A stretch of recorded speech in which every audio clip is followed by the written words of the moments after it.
4, a partir do versículo 16. Nós vamos ler 3 versículos.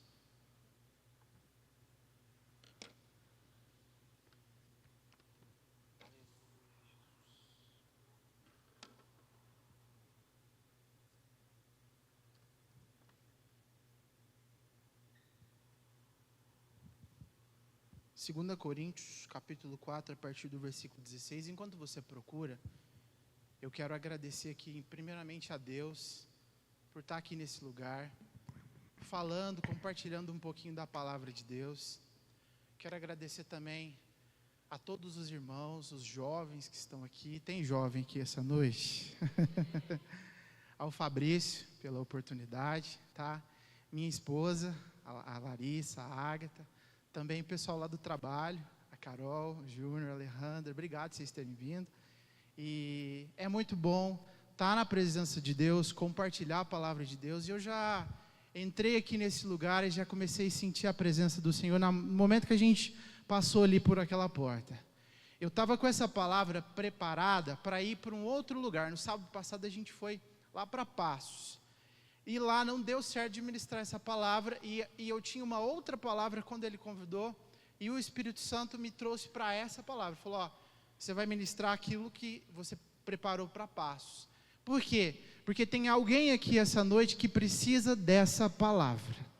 E eu tenho certeza que você não vai sair daqui da mesma maneira que você entrou. 2 Coríntios, capítulo 4, a partir do versículo 16. Eu vou ler aquela versão ali. Vamos ler o 16, o 17 e o 18. Diz assim a palavra de Deus: por isso não desanimamos, embora exteriormente nos desgastamos, interiormente estamos sendo renovados de dia após dia, pois os nossos sofrimentos leves e momentâneos produz para nós uma glória eterna que pesa mais do que todos eles. 18. Assim, fixamos os nossos olhos, não naquilo que se vê, mas no que não se vê.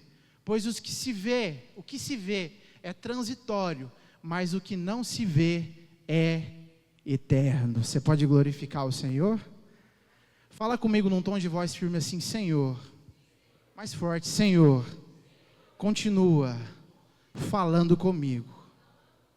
Amém.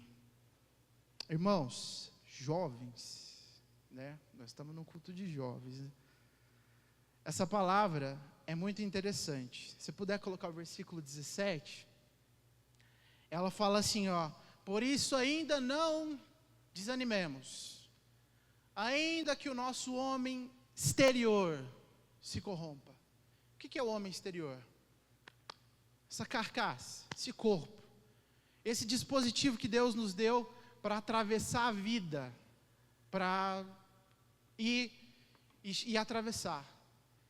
Nós ficamos velhos, as enfermidades vão chegando, as dificuldades vão chegando, este corpo vai esmorecendo e ele vai enfraquecendo. Esses dias eu estava com 15, agora 18, 20, casou com 25, 30, 32 e por aí vai. Só que ele está dizendo, ainda que o homem exterior se corrompa, o interior, contudo, se renova de dia em dia. O que é o homem interior? A palavra de Deus diz, o Espírito. Quando Deus cria o homem, Ele vai lá no jardim, pega a terra, faz o bonequinho de terra. Ele cria corpo, alma e espírito. Quando Ele cria o corpo, está aqui. Alma vem do original psique, razão e emoção. Espírito é o que vai voltar para Deus. Quando a gente partir para essa vida, ou para o céu, ou para o inferno, ou para a condenação eterna, ou para as bem-aventuranças eternas. Quando Jesus está sendo tentado no deserto por Satanás, a palavra de Deus diz que Satanás fala, pega essas pedras, transforma elas em pão, você não é o Filho de Deus? Ele fala assim, ó, nem só de pão viverá o homem, mas de toda a palavra que sai da boca de Deus. Ou seja, pão é para o corpo físico, mas a palavra que sai da boca de Deus é para o homem interior, para o nosso espírito. Em Gálatas, no capítulo 5, ou melhor, capítulo 4, a partir do versículo 17, ele diz: há constantemente dentro de nós uma luta entre carne e espírito. E quando você faz as obras do espírito, Gálatas 5, perdão, a partir do versículo 17, você vai produzir os frutos do espírito: caridade, gozo, paz, longanimidade, benignidade, bondade, fé, mansidão, temperança. Contra essas coisas não há lei. Tem jovens na casa essa noite? Só que aí ele está dizendo: ainda que o homem exterior fique velho, o interior se renova. Mas como isso acontece? Aí ele responde no versículo 18, 17, 18, 19. Não atentando nós para as coisas que se vê, mas para as coisas que não se vê. Versículo de número 18. Não atentando nós para as coisas que se vê, mas para as coisas que não se vê. Aí eu vim trazer uma palavra aqui sobre prioridades. Você pode dar um toque de leve na pessoa que está do seu lado e falar assim: qual que é a sua prioridade? Fala para ele aí. É as coisas que se vê? É as coisas que não se vê? O que são as coisas que se vê? Sua casa, seu carro, seus negócios, seu trabalho, sua conta bancária, seu status, a rede social. Tudo que você é físico e palpável são as coisas que se veem. E ele está dizendo assim, quer que o homem interior se renova? Atente-se não para isso. Eu e você conhecemos pessoas que, embora ser bem de idade, parece que a gente chega perto daquela pessoa e ela influencia a gente positivamente. Você chega ruim e a pessoa tem tudo para ficar ruim, mas ela te influencia positivamente. Por quê? Porque pode ser que externamente ela já está de idade avançada, mas interiormente ela está se renovando de dia em dia. Todo dia. Por quê? Não atentando para as coisas que se vê. O apóstolo Paulo, ele fala assim, ou melhor, em Romanos, ele fala em Romanos 12, 2, não vos conformeis com este mundo, mas transformai-vos pela renovação do vosso entendimento, para que experimentais qual é a boa, perfeita e agradável vontade de Deus. Em 1 de João, no capítulo 2, versículo 15, ele diz assim: não ameis o mundo, nem o que no mundo há. Para Timóteo, ele fala em 2 Timóteo, no capítulo 2, a partir do versículo 4, não vos embaraceis com os negócios dessa vida, a fim de agradar aquele que vos alistou para a guerra. Deixa eu falar uma coisa, aquele que te alistou para a guerra, jovem, está aqui nessa noite. Aleluia. Assim que eu cheguei ali, a gente já sente a presença do Espírito Santo nessa casa. E o que são as coisas que não se vê? Está falando de prioridades. Oração. Não, você vai falar aqui de oração. Jejum. Vai falar de jejum. Adoração. Santidade. O que são as coisas que não se vê? O seu relacionamento com Deus.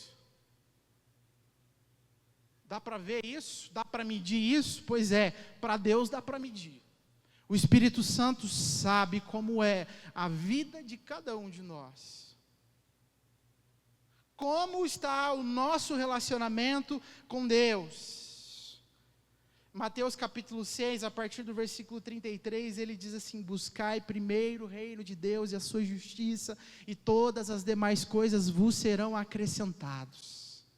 No próprio texto de Mateus 6, versículo 6, ele diz: tu, quando orares, entra no teu quarto, fecha a porta e fala ao teu pai em secreto, e o Deus que te ouve no secreto te abençoará publicamente. Aleluia. Tiago capítulo 4, a partir do versículo 8, ele diz assim: achegai-vos a Deus, e Ele se achegará a vós. Achegai-vos a Deus, e Ele se achegará a vós. 1 de Pedro 3,18, crescei em graça, crescei em conhecimento. Jeremias 33,3, clama a mim, responder-te-ei, anunciar-te-ei coisas grandes e firmes que não sabes. Como está a nossa vida? Como que está o nosso relacionamento com Deus? Aí eu quero falar aqui, essa é a mensagem que Deus trouxe para o meu coração. Eu quero falar aqui de algumas coisas, pelo menos 2 situações que nos roubam de buscar a Deus. 2. E depois eu vou falar de 2 coisas que é muito importante você focar. Antes de falar dessas 2 coisas, eu quero só fazer uma observação, que é o seguinte: presta atenção, redobra a sua atenção agora, que talvez isso aqui é para muita gente que está aqui. Presta atenção, o fato de você ter como prioridade a busca pelo Senhor, não isenta das outras e demais responsabilidades na sua vida. Mas como assim? Tem pessoas que a gente conhece, que fica tão animado, que começa a buscar Deus de uma maneira tão forte, tão poderosa, que às vezes esquece das outras e demais responsabilidades.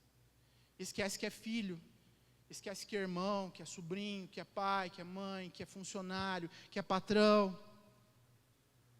A Bíblia diz do Salmo 127, a partir do versículo 1, olha o que diz o Salmo 27, a partir do versículo 1: se o Senhor não vigiar a casa, em vão vigia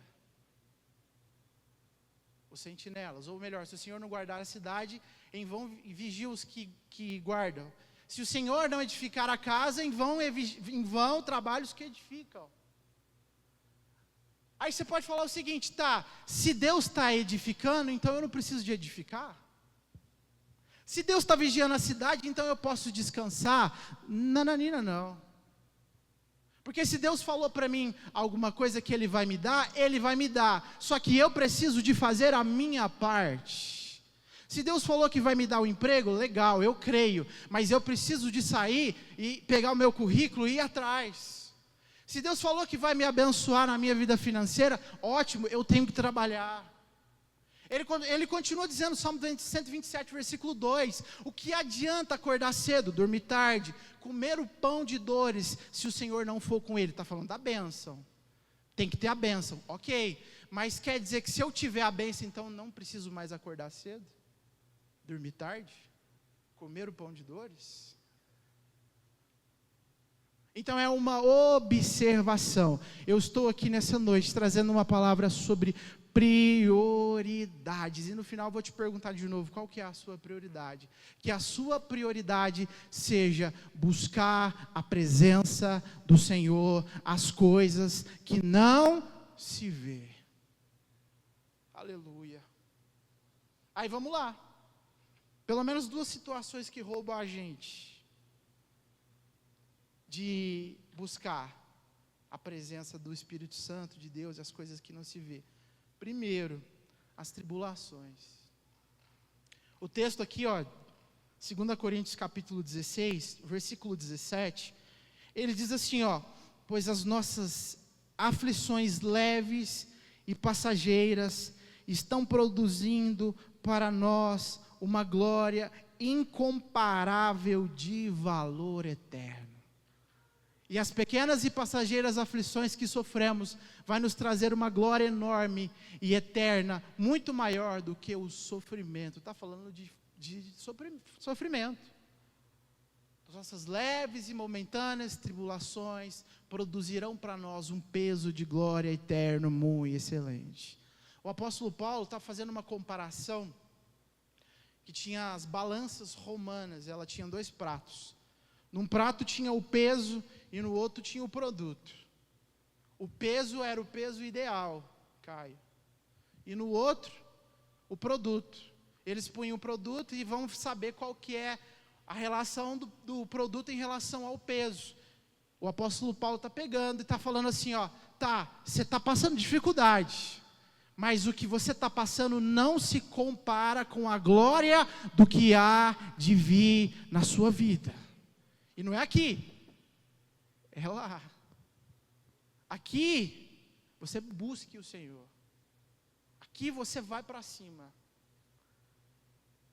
Ele está falando sobre tribulações. As tribulações nos roubam, as dificuldades, muitas vezes, nos roubam de buscar as coisas do Senhor.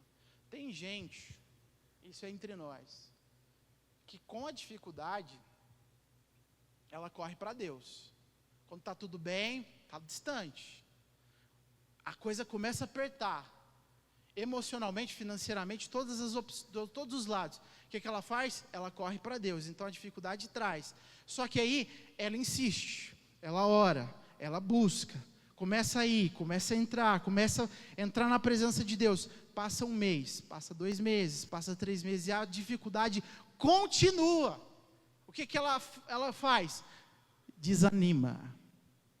Só que eu estou aqui nessa noite para dizer para você, não desanime se você estiver passando qualquer tipo de dificuldade, porque Deus é contigo. Ele falou assim, ó, no mundo tereis aflições, mas tem de bom ânimo, eu venci o mundo. 1 João 12:33. O Salmo 91 é lindo. Aquele que habita no esconderijo do Altíssimo, à sombra do Onipotente descansará. Direi do Senhor, Ele é meu Deus, meu refúgio, a minha fortaleza, nele confiarei. Ele me livra do laço do passarinheiro, da peste perniciosa. 1000 cairão ao meu lado, 10.000 à minha direita. Eu não serei atingido. Você crê nisso?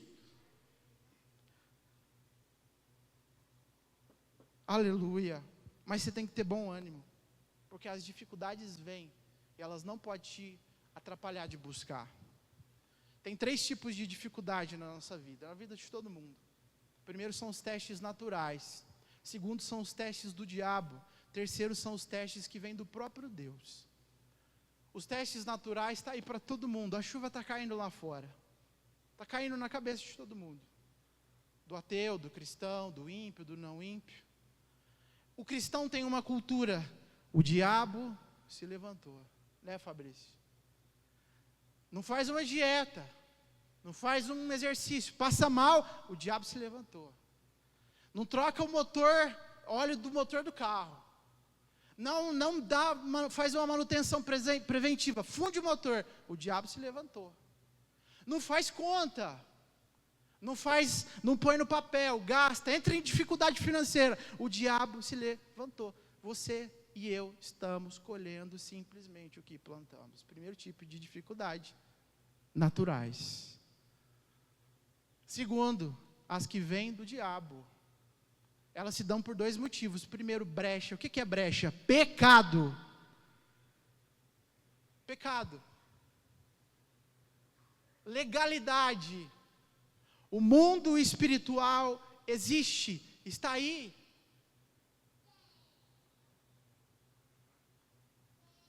Primeira coisa, brecha. Segundo, porque Deus deixa, como Ele fez com Jó.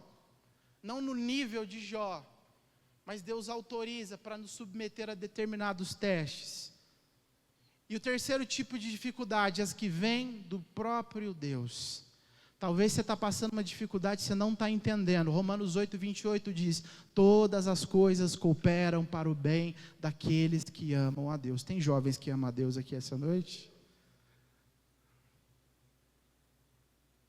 Mas Deus submete, dificuldade submete.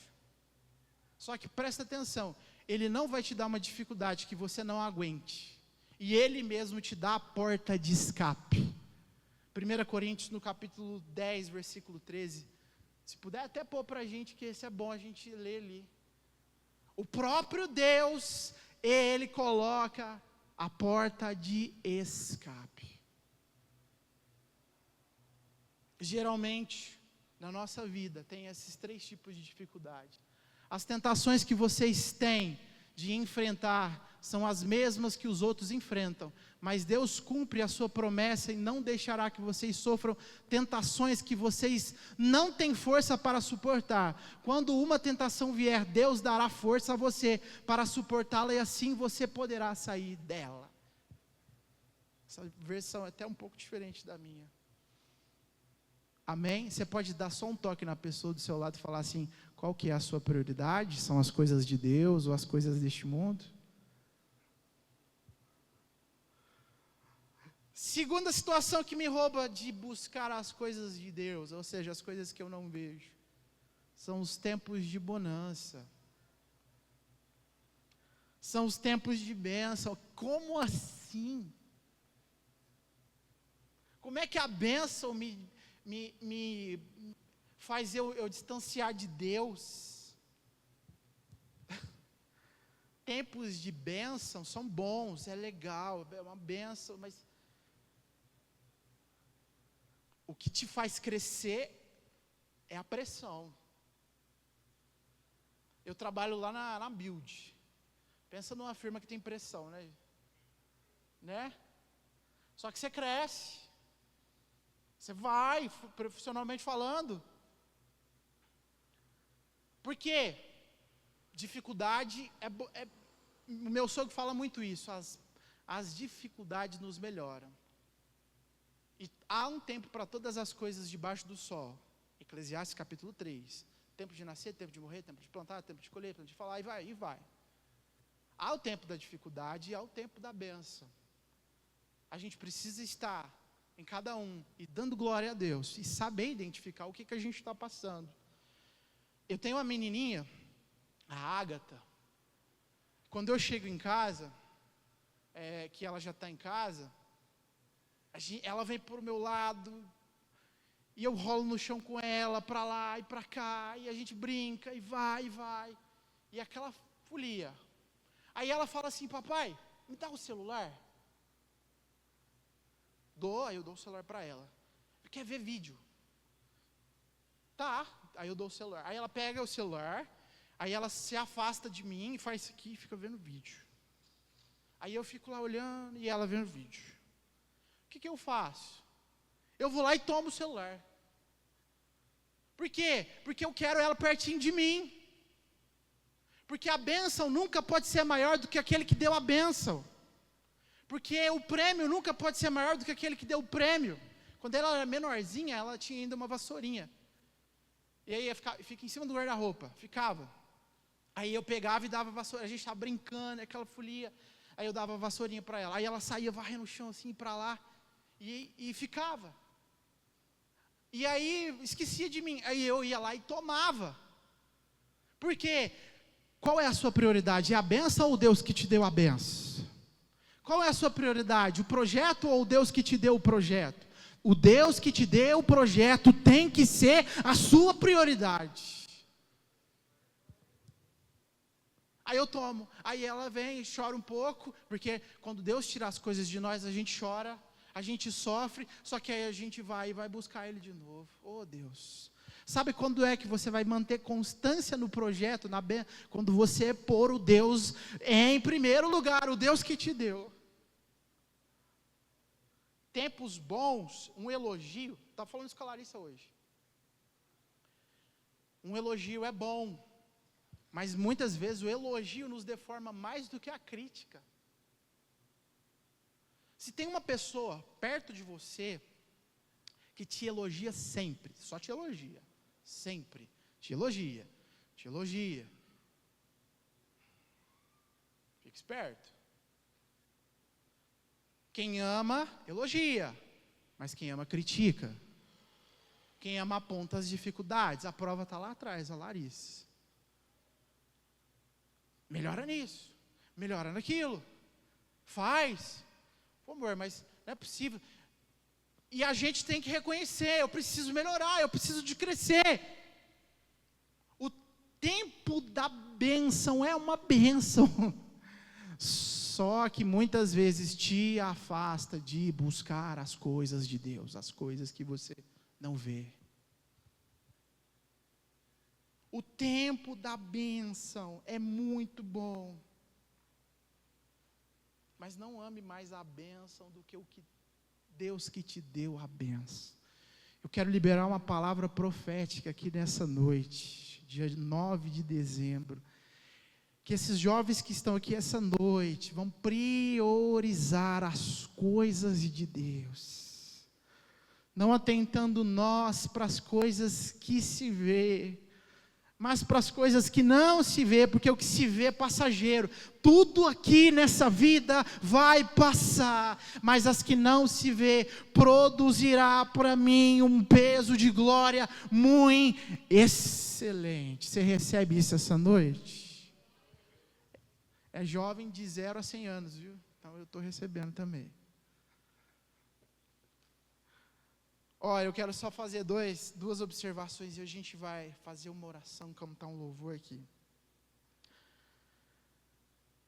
Uma coisa que você precisa de focar: oração e jejum. Oração e jejum. Oração e jejum. Oração é... Qual que é o mais importante? Oração ou jejum? Qual que é o mais importante do avião? A asa esquerda ou a asa direita? Qual que é o mais importante? O braço de cá ou o braço de cá? Oração e jejum. Oração, eu falo isso muito lá para a Carol, a gente trabalha junto. Oração é a principal frente de batalha da nossa vida. Se você for forte em oração, você vai ser forte em todas as frentes de batalhas da sua vida. Emocionalmente, financeiramente, nos seus negócios, no trabalho, família, tudo. Se você for fraco em oração, você vai ser fraco em todas as frentes de batalha da sua vida. Porque quem ora tem mais sabedoria. Quem ora toma decisões melhores. Quem ora sabe comprar, sabe vender, sabe entrar, sabe sair, sabe se comportar de maneira diferenciada. Aleluia. E eu estou sentindo a presença de Deus desde o momento que eu cheguei aqui. Oração é para o espírito, o jejum é para a carne. O jejum mortifica a carne. A pastora Miriam fala muito sobre jejum. Desde que a gente chegou aqui, a gente tem aprendido muito com ela sobre jejum. Jejum é para arrebentar com a carne. Jejum é para acabar com a carne. O jejum te irrita, te deixa nervoso, ainda mais eu que gosto de comer um lanche, comer uma pizza, Você fala, pô, não é possível. O jejum faz a carne ficar irritada. A carne irritada, fraca. Carne fraca. E aí você está orando, porque oração e jejum, oração está forte. Aí se transpassa esse céu aqui, esse telhado aqui. Em Gálatas, no capítulo 5, mais uma vez a partir do versículo 17, há dentro de você uma luta constante entre carne e espírito. A carne cobiça para as coisas da carne, as concupiscências da carne. O espírito para as coisas do espírito. E aí, qual que você está escolhendo? Jejua, jovem, é um conselho. Deus falou para Adão, jejua. Ele falou assim: de todos os frutos do jardim tu comerás, mas esse, da árvore do conhecimento do bem e do mal, não comerás, porque o dia que comer você vai morrer. O que ele faz? Ele quebra o jejum. Quebrar o jejum, ele perde domínio, porque a palavra de Deus diz que Deus deu o domínio para o homem. Só que ele não perde só o domínio da terra, Juliano, ele perde o domínio de si mesmo. Porque quando a gente não jejua, a gente perde o domínio de nós mesmos, nós não temos domínio. O próprio apóstolo Paulo, em Gálatas, no capítulo 5, versículo 22, quando ele lista os frutos do Espírito, caridade, vai falando, no final ele fala, domínio próprio. A capacidade de se autocontrolar. E o que Salomão fala? Aquele que se controla, é superior ao que domina uma cidade inteira. Aquele que, o Tiago fala, aquele que toma conta das suas palavras, consegue focar na situação de extremo, não fala bobagens, se controla, ele é superior a uma cidade, aquele que domina uma cidade inteira. Tem jovens aqui essa noite? Para mim fechar essa palavra, e eu quero que você só curve a sua cabeça e eu vou fazer uma rápida oração. Eu queria chamar os meninos para a gente fazer um louvor aqui e orar.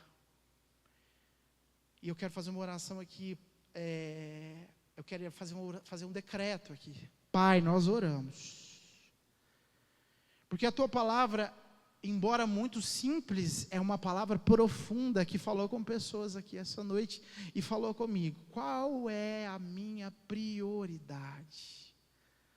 Eu envio, Senhor, essa oração a Ti agora, envio esse decreto, que os jovens que aqui estão consigam priorizar as coisas do Espírito, que os jovens que aqui estão consigam priorizar as coisas de Deus. Todo empecilho que impede a gente de orar, de jejuar, de buscar as coisas de Deus. Eu quero aqui, Senhor, jogar por terra em nome de Jesus. Satanás conhece as concupiscências da nossa carne. Satanás conhece os desejos da nossa carne. Mas nós queremos, Jesus, te pedir e te entregar as nossas concupiscências. Fica de pé, fica de pé.